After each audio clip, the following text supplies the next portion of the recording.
Bonjour et bienvenue sur TV Land, votre web télévision locale. Au sommaire du journal de ce mercredi 28 janvier. Vœux à Josse, nouvelle seconde vie pour le Splendide. Rassemblement de vapoteurs, comité de lecture à Souston. Cette semaine, direction Josse pour la première cérémonie des vœux du maire, M. Benoît. Oui, alors bien sûr, ces vœux étaient quand même dans un contexte un peu particulier, puisque nous sommes quand même, il y a quelques jours d'événements quand même tragiques pour notre pays, dont je ne vais pas vous reparler maintenant, bien entendu. Les projets pour notre commune 2015, ces projets vont être quand même liés à les baisses de dotation de l'État, comme nous ne connaissons pas tout à fait encore quelles en seront les conséquences. Mais nous avons quand même besoin de dynamiser notre village. Donc ça va être bref, ça va être vraiment deux points essentiels, c'est-à-dire une extension de notre bourg, puisqu'en plein centre du village, nous avons des terrains qui sont libres, qui appartiennent à la commune. Donc nous allons créer un nouveau centre-bourg. Voilà. Le deuxième point, c'est redynamiser sans grande prétention une activité commerciale sur la commune, sur un bâtiment qui est fermé maintenant depuis quelques mois, où la commune a beaucoup investi pour aménager ce bâtiment en multiples rural, restaurant, bar. Donc nous souhaitons et nous sommes en discussion pour une revitalisation de ce bâtiment. Voilà les points essentiels. Et autre travail que nous allons devoir assumer, c'est l'élaboration de l'agenda d'accessibilité programmé pour le mois de septembre, parce que nous avons des bâtiments qui ne sont pas encore accessibles pour tous. Voilà les points essentiels de 2015. Je crois que déjà l'ensemble du conseil municipal aura suffisamment de travail. Fermé depuis 2013, l'hôtel Splendide de Dax se prépare pour une seconde vie. Quel sera le projet de reconversion du Splendide? Monsieur Gabriel Belloc l'a présenté à la presse et à son conseil municipal. À vous maintenant de le découvrir. Environ 15 millions d'euros seront nécessaires pour faire du Splendide un hôtel 4 étoiles avec création d'un centre d'affaires et d'un spa. 15 millions d'euros qui seront apportés par la Caisse de dépôt et consignation avec 8 millions à elle seule. La région, le département, la communauté d'agglomération du Grand Dax et la ville de Dax compléteront l'enveloppe et l'exploitation sera confiée au groupe Vacances Bleues. Nous sommes exploitants, donc là nous avons participé aux études, mais demain nous allons signer donc un bail commercial avec une société d'investissement qui est portée par la Caisse des dépôts et d'autres partenaires, qui elle-même signera un bail amphithéotique avec la ville de Dax. Voilà donc le schéma. Ainsi, la municipalité reste propriétaire des lieux et percevra annuellement 117 000 euros et les Dacois pourront se réapproprier le Splendide en profitant du spa ou des restaurants. Pour nous, c'est vraiment un choix. Comme l'a expliqué l'architecte tout à l'heure, le Splendide est visible de partout à Dax, notamment de tout le quartier piétonné. Quand on passe sur le pont, quand on sort de la gare, on tombe tout de suite sur le Splendide. Donc c'est un lieu de rencontre.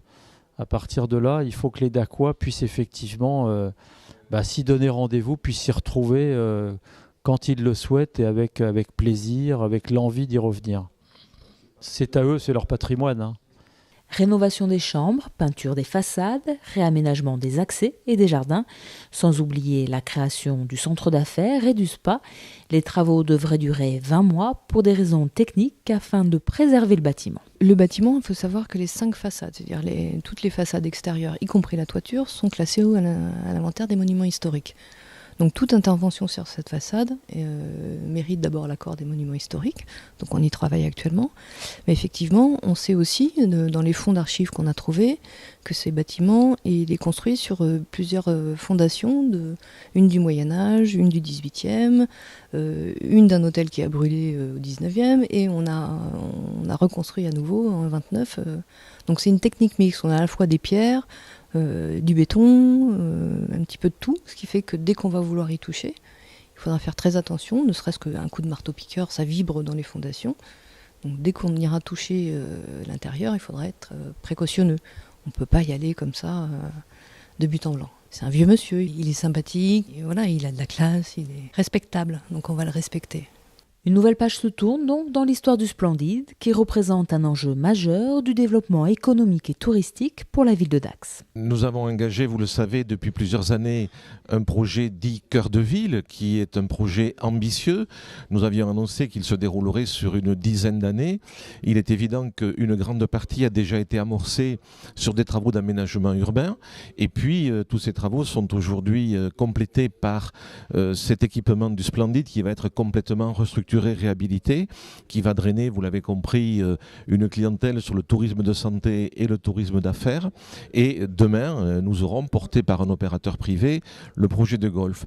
Le tout, bien entendu, a comme objectif de donner de Dax une image et une qualité d'équipement moderne, adapté à sa vocation de capitale du sud des Landes, et aussi objectif de drainer une clientèle à la fois touristique, à la fois professionnelle, et bien entendu de redynamiser, ce faisant, tout le commerce du centre-ville. C'est un ensemble d'éléments, et une ville se construit petit à petit. Tout ne se fait pas en un seul jour, mais nous plaçons petit à petit les éléments du puzzle qui nous permettent d'envisager un bel avenir pour cette ville de Dax. Les travaux devraient normalement débuter fin 2015 pour une ouverture au mieux à l'automne 2017. La cigarette électronique inventée en 2009 et qui peu à peu fait reculer la vente de cigarettes classiques serait-elle menacée par une directive anti-tabac du Parlement européen? C'est en tous les cas l'inquiétude de certains vapoteurs qui se sont rassemblés dimanche dernier un peu partout en France. À Dax, ils étaient une douzaine. Place de la Fontaine Chaude, une douzaine d'ex-fumeurs et nouveaux vapoteurs se sont rassemblés, inquiets sur l'avenir de la vape.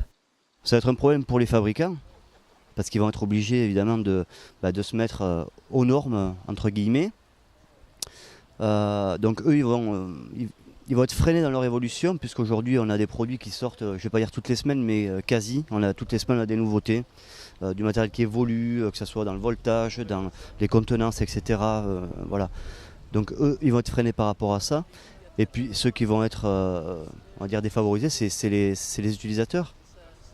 Les utilisateurs, eux, ils vont se retrouver avec des produits qui vont être, pour moi, de moins bonne qualité. La réglementation prévoit de nombreuses mesures restrictives qui pourraient compromettre l'avenir des cigarettes électroniques au profit des puissants lobbies du tabac. Ils cherchent tout simplement à supprimer les modèles qui sont de plus en plus performants et qui sont bien pour la vape. C'est-à-dire qu'ils vont supprimer par exemple les réglages de puissance des batteries. Ils vont supprimer les claireaux, c'est-à-dire les claireaux qui sont démontables, qui sont d'une utilité où on peut changer les résistances et tout. Mais là, ils vont faire esprit de tout changer. Ils font une réglementation qui est mise en place par eux, par l'industrie du tabac. Ils ont déjà préparé leurs cigarettes et tout. Et c'est une manière de contrecarrer l'évolution qu'il y a eu au niveau de la vape. Parce que c'est quelque chose auquel je pense qu'ils ne devaient pas s'y attendre, qui a explosé, qui a permis à énormément de personnes d'arrêter de fumer, qui est une chose qui est efficace.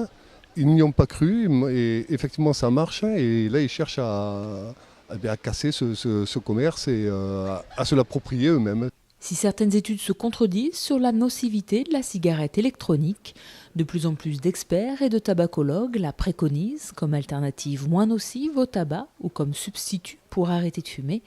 Pour ces vapoteurs, l'effet de l'e-cigarette n'est plus à démontrer. J'ai acheté 2 cigarettes électroniques, une pour moi, une pour ma compagne. Et puis en gros, tous les deux, au bout d'une semaine, on a laissé les paquets de cigarettes dans le tiroir. Après, moi, tous les deux, on a dû allumer notre première cigarette de tabac vers 15 ans. On en a 40 passés aujourd'hui, donc on peut parler de 25 ans de tabagisme passé à la trappe en une semaine. Donc c'est un peu moi ce qui m'a poussé à défendre cette pratique, qui m'a poussé à défendre le vapotage. Ça m'a semblé d'une telle évidence que je ne voyais pas trop comment faire autrement. Donc c'est effectivement aujourd'hui, je me considère comme abstinent du tabac. Il n'est pas dit que si on retire cet objet de ma main, je ne retourne pas vers le tabac. Quel avenir donc pour la cigarette électronique et les vapoteurs ? Réponse d'ici mai 2016, date butoir pour la transposition de la directive européenne sur les produits du tabac. Savez-vous qu'à la bibliothèque municipale de Souston, chaque mois un petit comité de lecture se réunit autour d'un thème et d'un café? Mercredi dernier, le temps était plutôt maussade, mais les amoureux de lecture étaient quand même au rendez-vous. Regardez. Une fois par mois, un comité de lecture se retrouve à la bibliothèque municipale de Souston pour échanger sur leurs découvertes littéraires. C'est un rendez-vous, donc on choisit un thème. Tous ensemble, en début d'année, on choisit des thèmes pour le semestre. Et ensuite, chacun lit un livre en rapport avec le thème choisi. Et ensuite, on en discute pendant l'après-midi. On dit si on a aimé, si on n'a pas aimé. Lui donner envie ou pas, parce que quelquefois, c'est des livres qu'on n'a pas forcément aimés. Mais en général, c'est fait pour ça, pour lui donner envie de le lire aussi, de partager le plaisir qu'on a eu. Au programme du jour, les prix littéraires 2010-2012, avec 3 œuvres choisies par le comité de lecture. Il n'y a pas de moment de lecture, sauf si quelqu'un a repéré un petit paragraphe et veut le lire, oui, bien sûr. Après, ça peut déboucher sur d'autres choses, par exemple des choses plus historiques. On apprend des choses, c'est aussi un enrichissement quelque part. Parce que bon, le jeu consiste évidemment à résumer le livre, dire ce qu'on a aimé, mais aussi à parler des choses du sujet, du sujet lui-même. Celui de Sophie Oskanen qui s'appelle Purge se passe en Estonie, après le départ des Russes, quand ils ont pris leur autonomie. Quelle autre question? Celui-là m'a beaucoup plu parce que c'est une page d'histoire importante et qu'on ne connaît pas du tout de ces petits pays-là. Le style est un peu âpre, mais aussi poétique parfois. Les personnages sont violents, mais c'est une très belle histoire et qui est encore d'actualité parce qu'on parle aussi de collaboration, puisqu'il y a eu les Russes longtemps chez eux, la collaboration, est-ce qu'on peut juger, il y a plein de thèmes comme ça intéressants dans ce livre. Se réunir entre amoureux de la lecture, découvrir des ouvrages, échanger ou simplement écouter, le comité de lecture est ouvert à tous et gratuit. Quelquefois, il y a des nouveaux, pas assez, mais bon, il y a toujours un petit groupe qui vient régulièrement. Oui. Le prochain rendez-vous, c'est mercredi 11 février à 14h30. Venez nombreux, venez découvrir de nouveaux auteurs, venez faire connaissance avec les gens qui viennent tous les mois. C'est enrichissant, c'est intéressant, on s'amuse beaucoup. C'est pas du tout, c'est pas scolaire du tout. C'est souvent très drôle parce qu'aussi il y a des moments drôles et il y a une très bonne ambiance et donc moi je voudrais qu'il y ait beaucoup plus de monde. Et puis essayer de développer un petit peu cet amour qu'on a pour les livres avec les autres. Voilà, cette édition est maintenant terminée. Je vous donne rendez-vous vendredi pour un prochain journal de TV Land, votre web télévision locale. Je vous souhaite en attendant de passer une excellente journée.